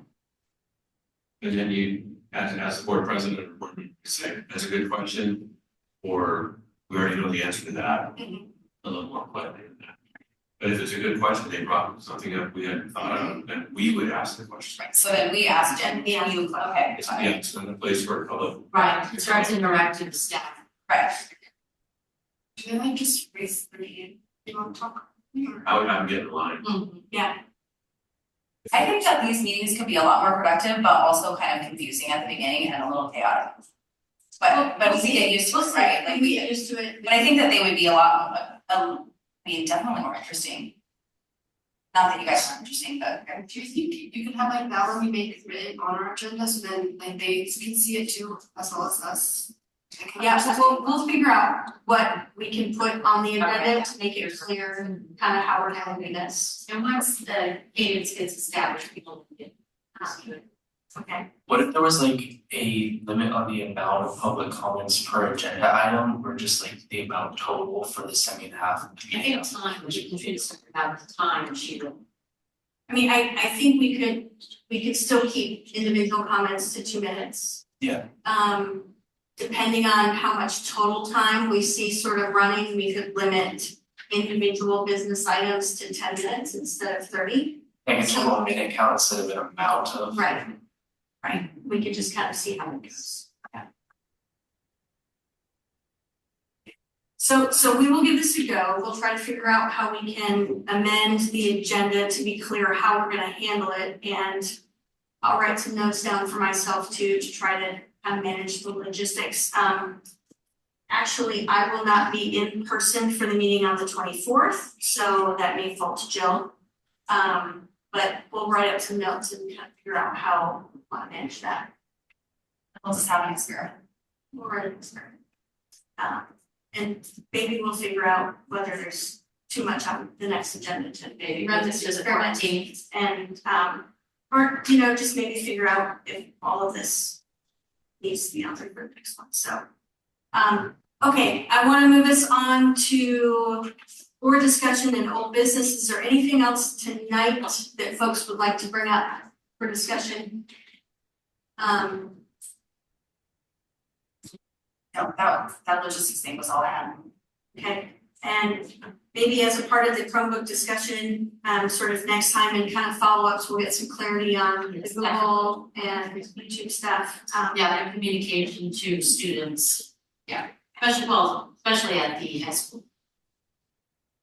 Okay, Jill is not gonna be around the 24th either, so sounds like it's gonna be ready. Should we move to the 14th? I have no problem. I mean, I'll be online, I just won't be here in person, so. Just not gonna be here.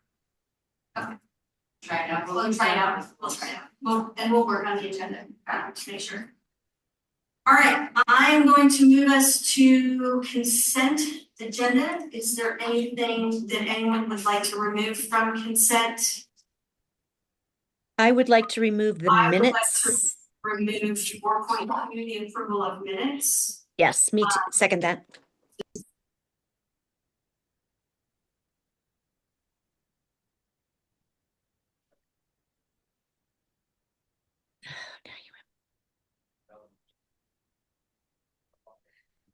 Now I can't hear you guys again if you can hear me.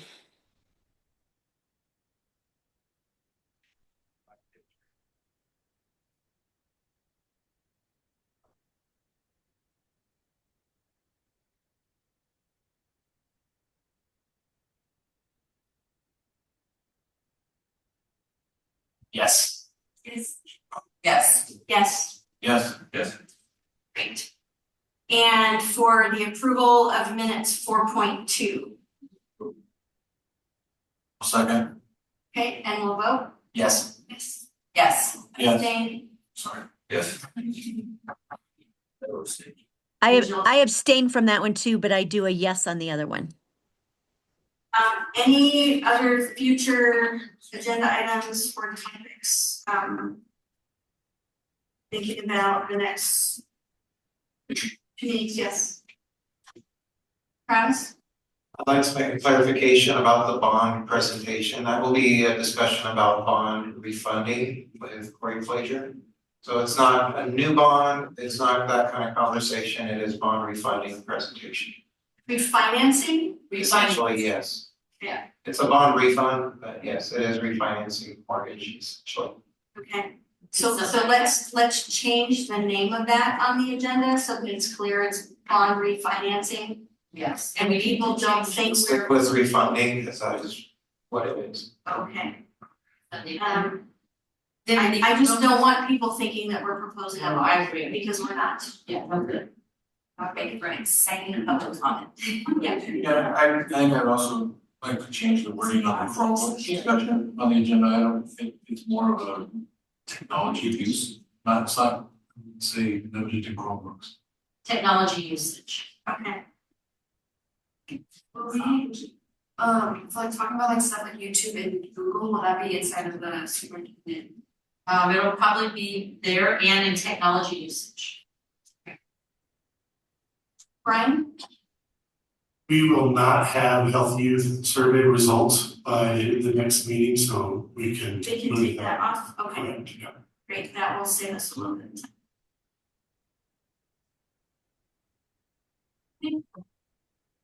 Anything else?